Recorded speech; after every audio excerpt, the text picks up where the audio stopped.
Okay, yeah, so I am going to start. It's like, just going to stand here and look pretty. Right, so, see if the mouse works on this. I don't trust Safari. Anybody who does, I worry. Okay, it works. Right, so who am I? I am Mike Elsmore. I do things on and with the internet. I don't actually know what my job is anymore. My contact information for you to pester me via all methods is GitHub and Twitter in the top and email in the bottom. Cool? Cool. Right. So what I usually end up doing is stuff like this, which is software development and some DevRel consultancy and content production.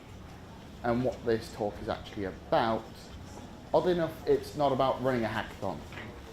If you want help setting up and running a hackathon, ask me after the talk. I'm more than happy to go through that with you, but this is actually about representing at a hackathon. So just as a rough guide, hands up who has been to a hackathon. Who has a clue what hackathons are? Okay. I don't need to start from ground level, but for those of you who haven't been, it's a really good experience. You should go just for the fun and the lols anyway. So how am I qualified to do this? Well, I don't actually have any skills, but I am slightly qualified because I've attended a lot of them. I happen to have won some of them. I have run a few of them, and for some odd reason I can't stop running them. I'm on year 5 of running the same event, even though there is now a running joke that this will be the last event I ever run. And that joke has been going for about 4 years. And arguably it's the most loved hackathon in the UK, at least I like to think so. I also happen to once upon a time be an evangelist for IBM, so I've also done the actual mentoring bit. So I've kind of done it all. I've been a hacker, I've run hackathons, I've mentored and represented at hackathons. That isn't actually everything in life, but there is a lot of it that's that. Yeah. There's no real way of doing this in a very obvious way, because hackathons are a very liquid and fluid thing. They change based on who's running them, where they are, etc. So a lot of this is going to be common sense, and if what I say makes no sense, ignore me and go about what you're doing anyway. So this is very much my opinion. I am sorry, you're going to have to live with it. Also, like every British person I know, I have a tendency to start talking really, really, really quickly. So stick your hand up, not to ask a question, but to tell me to slow down. And there's already a troll in the room. So it's time to limber up, get started. Shall we begin? Right, so step 1, before the event. So what do you do when you're prepping for it?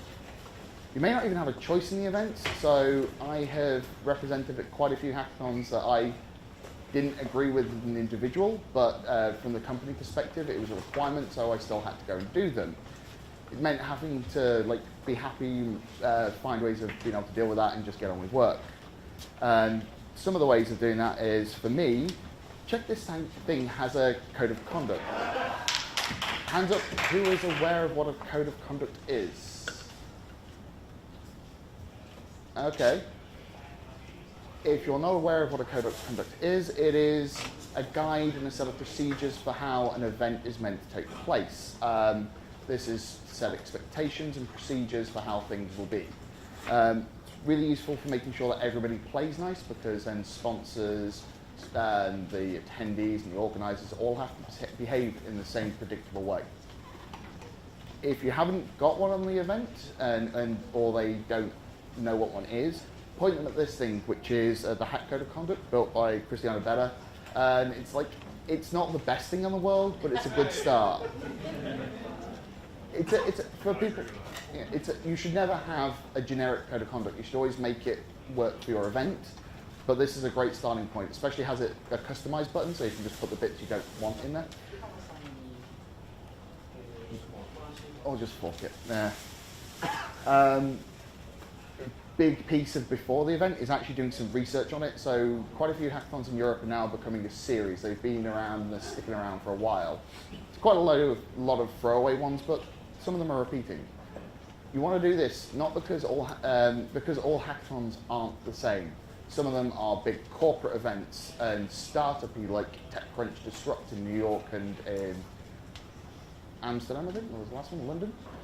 Then there's real community level ones like the ones run by MLH, which they then have very different feels on how the attendees behave.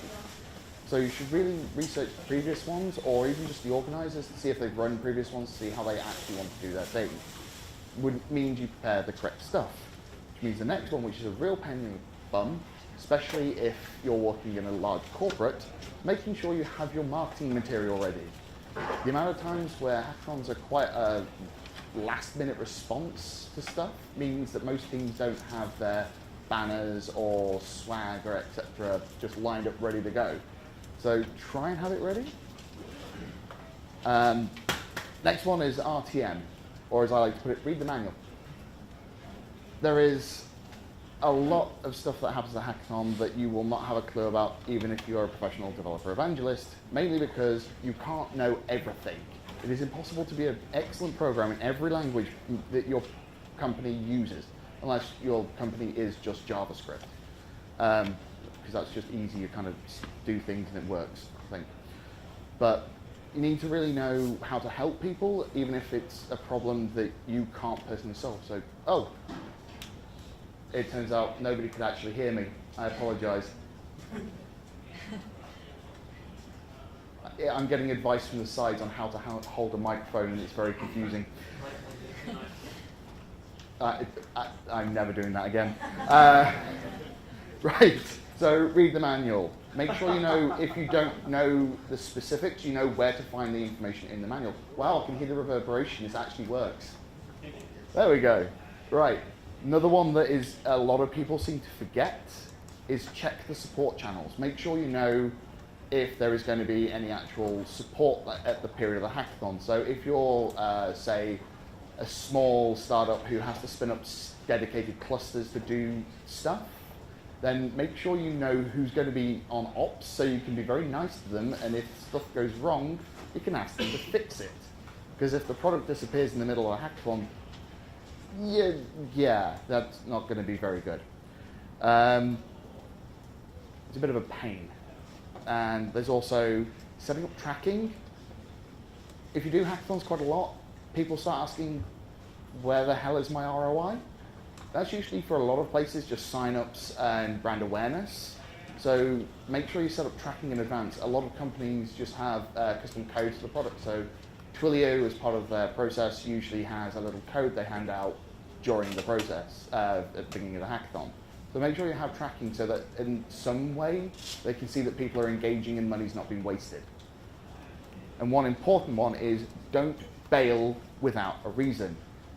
I've had quite a few events where I've either been helping or have run and people have just disappeared.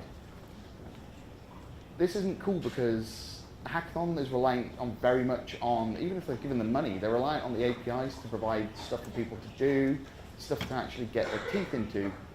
And if people have bailed, you're kind of leaving the attendees in the lurch and they're liable to get bored and fractious without enough stuff. So if you have to bail, give them a reason so at least they can pass it on and people aren't grouchy about it. Maybe you'll get to sponsor again later. Right, step one, it's time to buckle in because now it gets a bit more difficult. We've got, next step, the kickoff. So what do you do at the beginning of the hackathon? So start with setting up normal sponsory, boothy things, mingling, etc. I've just realised I kind of wrote these out, I don't need to say them. Important one, which I have failed at myself and got shouted at for, is be punctual.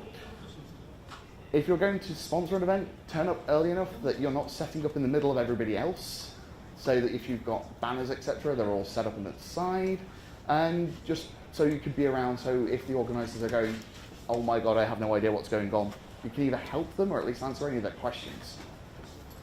Another one is be obvious. I don't mean sarcastic, I mean easily identifiable.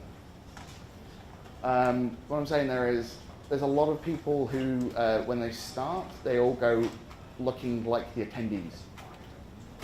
It's really, really hard to go and ask a question of somebody when they're wearing the same t-shirt as everybody else.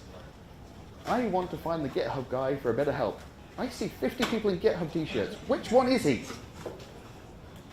So make sure you're easily identifiable, or at least that you have a booth with branding, etc., that you can easily be found at. So when people are screaming bloody murder, they know where to go for help.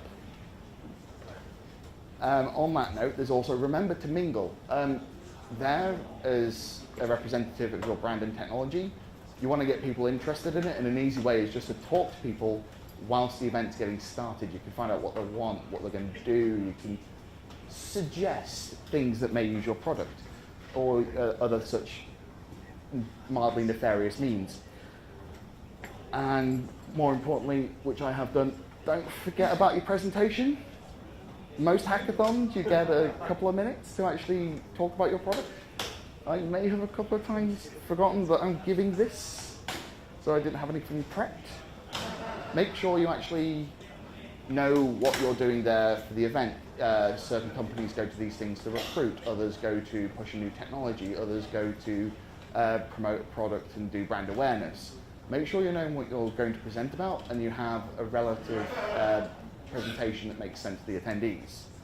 And if you're doing it for about technology, have an appropriate demo. Most of the time, this is like live coding and putting something together and getting people to interact with it. Or it could actually just be a really funny and descriptive demo, but something that people can understand what your product actually does if they have never heard of you. And more importantly, practice the demo. Because I have once or twice tried doing the whole live coding thing and forgotten half of my keyboard commands to cheat and get it to make the code come out. I wouldn't suggest doing this because it means you then chew through your time very quickly. It essentially means also preparing for demo fail. Things will inevitably go wrong. This is technology. I have never seen technology work every time, ever. So don't blame the demo gods. That just looks really bad. I think I got shouted at this for the first event I did, and I think it was that man there that did the shouting. So just prepare everything as if the internet didn't exist. So have offline versions of the code set if you know it's something you can work against, or have pre-rigged and completely fake things running. So it looks like it's working, you look cool, but you're lying out of your back teeth. And if necessary, GIF everything so people can see it interacting, even if it's not. Yeah, I may have done that a few times. So now we're in for the long haul. We've got the actual hack starting. So what the hell do you do during the event? So you can't make assumptions over the skills. Does everybody here assume that somebody is going to a hackathon is a seasoned developer? Or that they are even interested in code to begin with? Yeah, usually people are interested in code, but these people, in the case of like student hackathons, they could be coming from a physics background and just started writing horrible Python scripts for their course and gone, I actually like writing code. Or it could be that you're in a startup one and it's randomly a team of UX people that have gone, oh nuts, I can't use InVision for my demo. So they're having to learn to do some basic work for once in their lives. So don't assume everybody has the same skill sets. So you're just going to need to actually talk to them, find out what they're doing, because a lot of them are going to be feeling panic as the seconds start ticking away and they realize, oh nuts, I have X period of time to actually finish something and present at the end. So make sure you actually just mingle and get in there. This leads on to the next one, which is how many people do you actually need to take? I'm halfway through. Well, at least one person. Don't try and do hackathons virtually. It gets really, really, really difficult when they go, okay, the only way I can ask help is on Twitter. Doesn't work. But you also don't want to send an army. There was a time at my old place where we used to just bring the bus of people. That meant there was a event with 150 people. We took 20. that was too many people. We just had like 10 people just sat at the side doing nothing. They look bored, they look disinterested, and people don't want to engage with you. So the usual amount for, say, a 200-person event would be 2 people. Scale it up, say 1 to every 100, so you have enough people to kind of answer questions, but without having somebody looking really, really bored at a booth. Next, this one is the most important thing if you're at a hackathon and you're meant to be mentoring and representing. Be a good citizen. That means being approachable, don't be very negative towards everybody, and actually just engage with the people there. And talk about the problems the hackers are actually having whilst they're trying to build stuff. Some people it's just going to be, oh nuts, I'm having difficulty setting up environments, or getting access to API keys, or any number of possible problems. So at the very least, you should just like get involved and help them with a Google Foo and actually search for stuff. Even if it means you have to be nice about the competitors. It sounds a bit weird, but you're there as an individual, which means you must appear as a nice person. So suddenly if you go on a rant about how horrible competitor X is, doesn't look good against you, and are very unlikely to approach you later even if they need help with your product.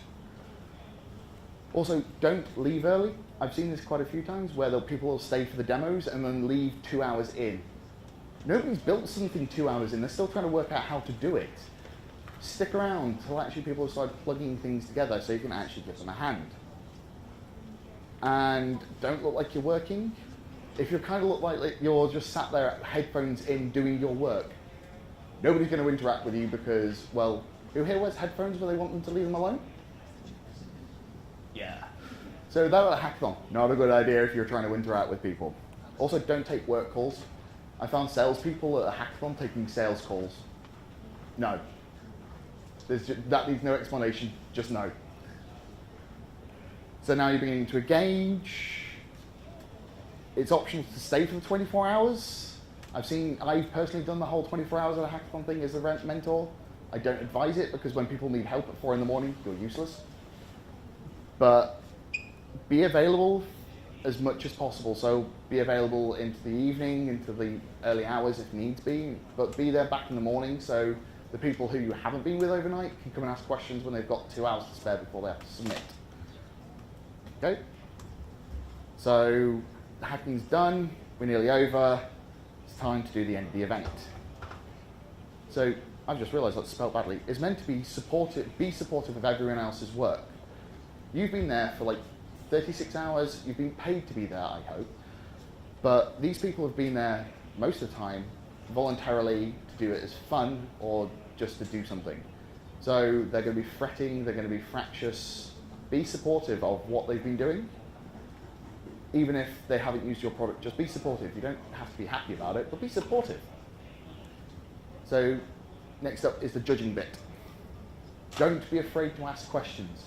I know that it's usually frowned upon if the sponsors are asking questions, but half the time if you can't quite tell if they've used your API or not, or how they've done it, don't be afraid to ask after they've presented, but before you judge, go and find them and go, poke, poke, poke. I need some information, please. Please, tell me. And you don't have to pick the most complete product. This is something I've seen a lot of teams that have done this struggle with. They're after the most complete thing, the thing that looks like a finished product. Sometimes the best example of your technology or just of somebody's skills as a developer is how far they got. Because maybe they decided to make Google in 24 hours. That's not going to happen. They can really make a good UI. So or they've made a really good search algorithm. Think carefully and pick something that's very representative of what you need, not what looks polished. This one, prizes. Eventually, if you're sponsoring, you probably want to give out prizes to get people to actually engage with the product. But be appropriate. You don't have to spend thousands of dollars to do this. So TechCrunch Disrupt, yes. People there are after money, so you probably want to put up like a giant chunk of change just to get them to even look at you. But if you're at a community event, you just want people to engage. That means people aren't there for the money, they're after the glory and the fun of it. So I've seen a great example of a company just rocking up with refurbished GBAs and copies of Pokemon in there because it's like, that's kind of cool. Doesn't cost a lot for the company, it costs some time, but it was engaging. It's something that people would have enjoyed after doing 24 hours of pain. Talk to the hackers that used your stuff afterwards. I have seen teams where they presented their prize and then left. So they haven't found out what else and they haven't got any extra information out of them. This is really important because eventually you want to make collateral, you want to have blogs, social media stuff, shareables, so images of their images of their completed things, repos so that you can share and actually have people go, look, here's a really good use case. This is something you could do as a product, rather than just a really, really bad piece of code. So remember to talk to people afterwards rather than just leaving. It also gives a bad impression in the fact that you don't care about what's just happened. So be a hero. Get involved in hackathons if you haven't, and if you do, don't stop getting involved in them because I think they're really fun.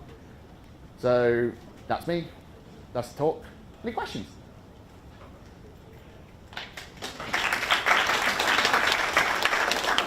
Thank you. Sorry, I'm waiting for the microphone. Oh, there's a mic? Oh, yeah. What's your favorite identifiable item at Hackathon?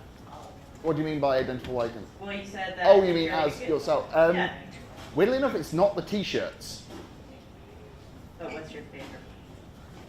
I've seen some really random ones which are quite fun. Like I was at an event, well, I ran an event and we had Microsoft brought in something they called the arcade machine.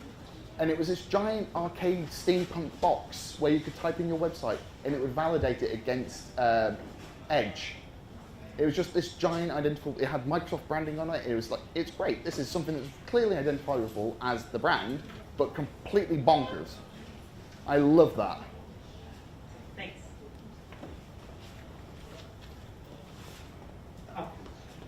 Just a moment.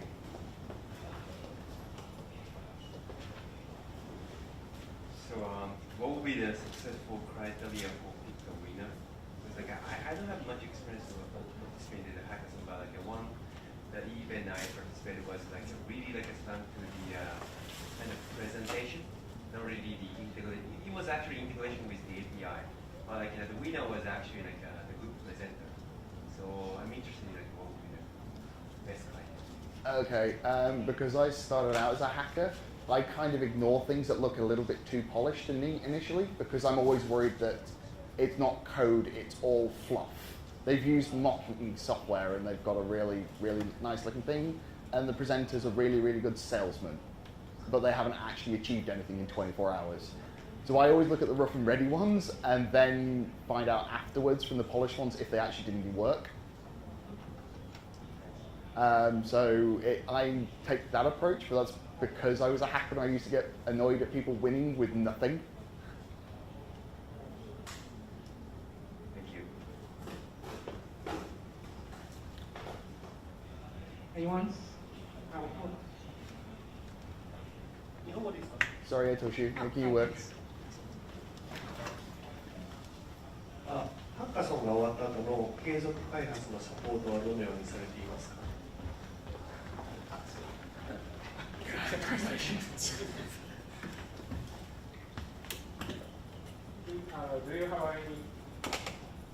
you have any ideas of after hackathons and continuously developing their product? I believe everybody should take what they've built and do something with it, but occasionally doing something with it is disposing of it immediately because you're embarrassed. But taking the learning and doing something from there is quite important. So one of the things I love about products like GitHub and any other version control system is you can leave it there, abandon it, and just Google it later for things you need. So don't necessarily take, I don't condone people going, well, that's a business right there, because half the time that's a really empty statement. Thank you.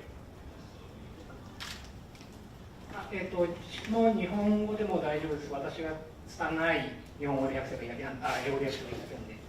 他に何かご質問ありますか? Do you have any questions? It's okay? Oh. I thought I got away with it then. How did it go there? Throw it! Throw it! So Thank you. Thank you for your great presentation. I'd like to ask you, what do you think about the appropriate size of events? I mean, the appropriate size is the numbers of attendees. So when we having a hackathon event, every time about 10 or 12 members attending our event. I think that's an appropriate size of the hackathon event. So Okay. what do you think? I think it's entirely based on your requirements. So if you're a company running an event, having a small one where you have a very captive audience that you can engage in is a brilliant way of doing it, because these are people who are very interested in doing stuff with you and with your technology. However, if you're just trying to spray the word of your product at as many people as possible, then unfortunately the big corporate-y nasty ones like TechCrunch, you kind of need to do them because they're the ones with just the numbers of people who are in that sphere of thing to do it with. Shutting up now.